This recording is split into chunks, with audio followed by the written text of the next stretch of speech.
ang operation ninyo ay laban kay Salcedo. Pero bakit nyo pinuntahan si Jonathan? Hindi naman siya kasama o subject ng operations ninyo.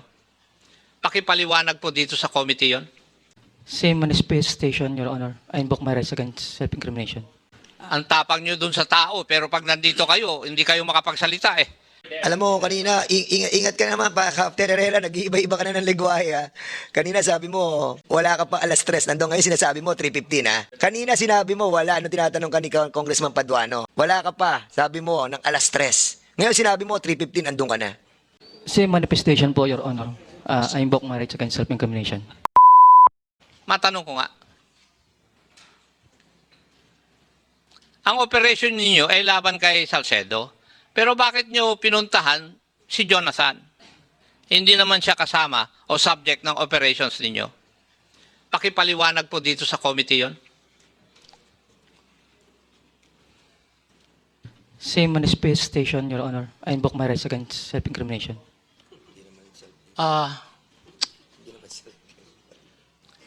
Paano ma-incriminate yung kuwan mo?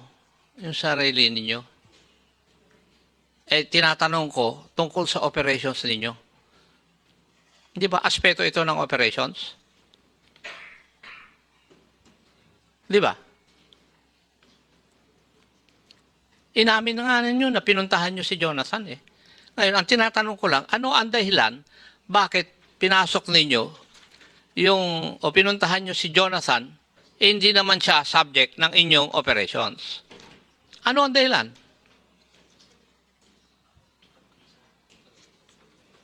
Your Honor, same manifestation po. I invoke my rights against self-incrimination. Pagbibigyan ko ng tsansa, yung 8 na kasama.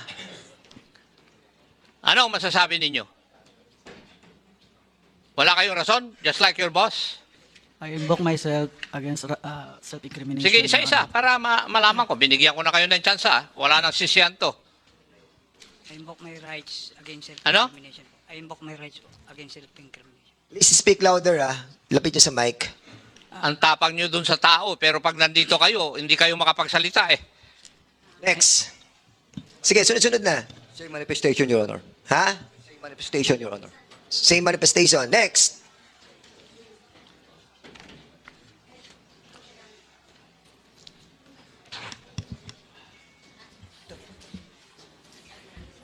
Same manifestation po, Your Honor. Okay, next.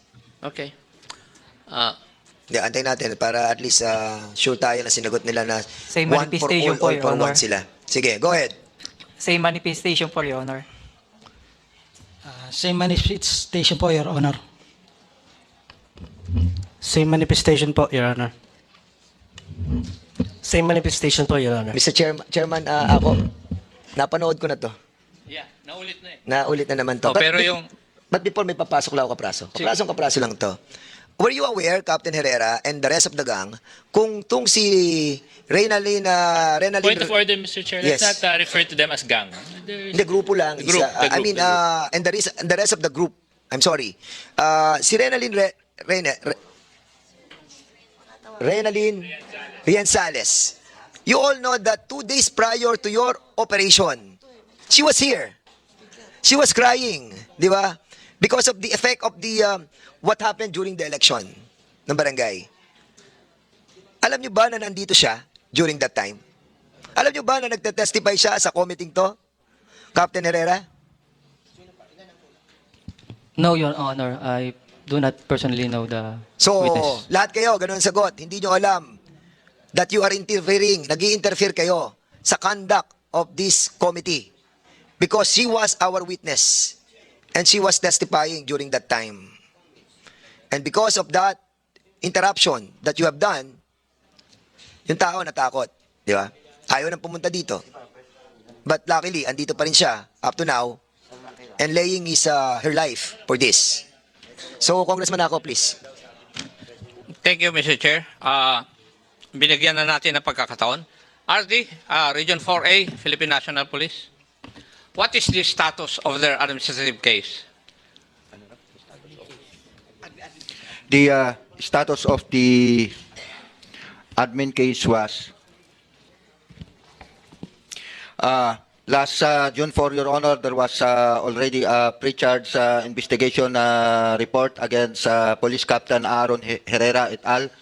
For grave misconduct, that is for violation of domicile, less grave misconduct for grave threat, simple misconduct for unjust vexation, and conduct unbecoming of a police officer. Meron na pong formal charges ang mga ito.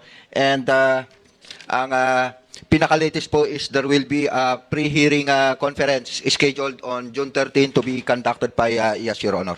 There's already a designated hearing officer. The PS of Quezon PPO is here to answer that question, Your Honor. May I know if there's already a designated hearing officer Magandang- insofar as their cases are concerned? Magandang hapon po, Your Honor. Meron na pong designated na summary hearing officer yung administrative case po ni Captain Herrera and 8 others in the person of Police Captain Eupemia, sir. May I know how long would it take for the hearing officer to finish or terminate his investigation? Your Honor, I am not in the position to answer the question, Your Honor, What because does your I'm manual say? within 60 days, sir. Within 60 days, this committee expects that there shall be a decision by the summary hearing officer. Tama? Tama po, Your Hindi ko Honor. na pupilitin yan, pero matitigas ang ulo ng mga ito eh. Opo, Your Honor. I do not see any reason why they should be lying to this committee. Yun ang punto ko. At kitang-kita naman ninyo na aminado sila na hindi kasama sa operation nila yung ginawa nila. And they cannot provide this committee a legal reason why ginawa nila yon. So, RD, Recon 4A, will you please see to it that the deadline for the termination of their administrative cases be followed and submit a report to this committee, the result of your investigation, summary hearing investigation? Yes, Your Honor. Yes. Kasi alam ko meron na silang warrant of arrest dahil nag-bail na sila eh. But we would like to see that they be dismissed from the service. Yes, Your Honor. Thank you, Mr. Chair. Yeah, and we will see to it. No? I think very klaro naman yung sitwasyon. As we have always saying in this committee, no, we are not against the whole of organization, the whole of structure. I hope, RD, alam ko na medyo nasasaktan ka na rin sa mga sitwasyon natin to, but we need to eradicate mga bad eggs sa organisasyon eh. Ito nakakasira sa kapulisan eh. And we are dead serious on trying to do our job as well. And hope that you'll be strong, no, to fight with us with this endeavor that we are into right now. Mr. Chair. Yes, Congressman. Just a few more clarificatory questions. In the last hearing, Colonel Reyes, sinabi mo na nakausap mo si Captain Herrera tungkol sa operation, di ba? Yes po, Your Honor. Mga anong oras mo siya nakausap? Yung mga Ilang beses kayo nag-usap? 5:13 po, Your Honor. 5:30, 13, sir. 1-3. 5:13 Apo. a.m. Yes, sir. Kaso lang, sinabi mo rin kanina that prior to their operations, nagpaalam sila sa'yo. Yes, sir. Nung gabi, sir. Tapos nakita ko, sir, yung... Mga anong oras sila nagpaalam sa'yo? Hindi ko na po, sir, matandaan yung oras, sir. Hindi, mga more or less. Para lang may sequencing of events tayo. Kasi dapat makita natin dito kung ano yung mga nangyari. Kasi sabi mo, may nakita kang dokumento Yes, sir. na may coordination sila sa PDEA. Mga... And they said they asked for your permission verbally. Yes, sir. Mga So gabi, what time did you verbally, quote-unquote, allow them? mga gabi na po, sir, yun. Hindi ko lang matandaan, sir, kung anong eksaktong oras, sir. Tapos, nung nakausap mo si Captain Herrera ng 5:30,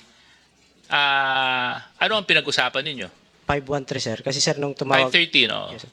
Tumawag nga po, sir, sa akin na sila nga, sir, yung may operation sila, sir, sa Ransohan, sir. Tapos tinanong ko nga, sir, kung sila ba yung pumasok kay Ma'am Renalyn, sir. So, sabi nila, sir, ay hindi. Kaya po, sir, ako Anong sagot nila nung tinanong mo?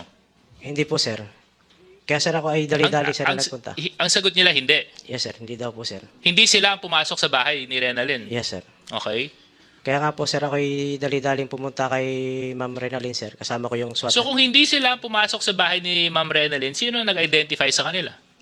Yun na sir yung sinasabi ko nga po sir, nais kong ipaliwanag na nung 8 o'clock sir ng umaga na naghahanap na sir kami ng probable cause kung sino talaga sir yung pumasok, kung sila ba talaga o hindi. Nakakuha na sir kami ng CCTV footage sir. So doon yun na na-identify sila. Yes sir. Tsaka So- yung sinabi rin sir ni Ma'am Renalyn sir nung So when nagkakaroon in kami fact- ng investigation. So ang sinasabi mo ngayon, 5:30 ng umaga, hindi sila. Yes sir. But when you verified, it was them. Yes sir. So, na-confirm mo to. Yes sir, yun yung nakita namin sir sa CCTV sir. So, going back, Captain Herrera, so ito sinabi ng former chief of police na identified pala na kayo. So, ulitin ko lang yung tanong.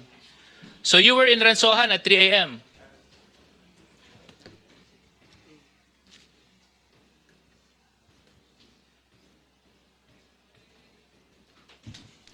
Captain Herrera, please reply. 3:15, Your Honor. 3:15. So, ngayon nandun ka na. Not 3. Not 3, Your Honor. You were there. Alam mo, kanina, ingat ka naman pa, Captain Herrera, nag-iiba-iba ka na ng ligwahe, ha? Kanina sabi mo, wala ka pa alas 3. Nandun ngayon sinasabi mo, 3:15, ha? Kanina sinabi mo, wala. Ano tinatanong ka ni Congressman Paduano? Wala ka pa, sabi mo, ng alas 3. Ngayon sinabi mo, 3:15, andun ka na. Captain Herrera, reminding you, ay nako. Okay, Congressman. Yeah, I mean, kasi kanina, kaya mahalaga na makuha natin yung chronological event. So you were there, 3:15. Sinabi nyo kanina, nag-pre-ops preparations kayo, di ba? Tapos tinanong pa kayo kung bakit doon kayo nag-pre-ops preparation sa Ransohan of all places, but hindi kayo nag-pre-ops preparation sa stasyon. So anong ginagawa nyo doon ng ganong oras? Your Honor, preparing for a bypass operation, Your Honor. Against whom? Against Christian Salcedo, Your Honor. Eh bakit yung bahay ni Renalyn yung pinasok ninyo? Same manifestation, Your Honor. I invoke my rights against self-incrimination. Nung pumunta kayo sa Ransohan, did you conform with the requirements of the PNP that dapat meron kayong body cam, dapat meron kayong mga gadgets to record your bypass operation? Your Honor, meron po. May body cam po. Nasan yung where is this body cam? Nasa pangangalaga po ng custodian po, Your Honor. So, yung pagpasok nyo ng alas 3, 3:15, suot-suot nyo yung body cam. Hindi pa po, Your Honor, kasi nagpe-prepare pa lang kami. Hindi. So, hindi nyo suot. Gamit ninyo o hindi? Nung pumasok kayo sa bahay ng 3:15. Same manifestation po, Your Honor. I invoke my rights against self-incrimination. So, hindi nyo... doon sa ibang team members kayo. Nandun din kayo, di ba?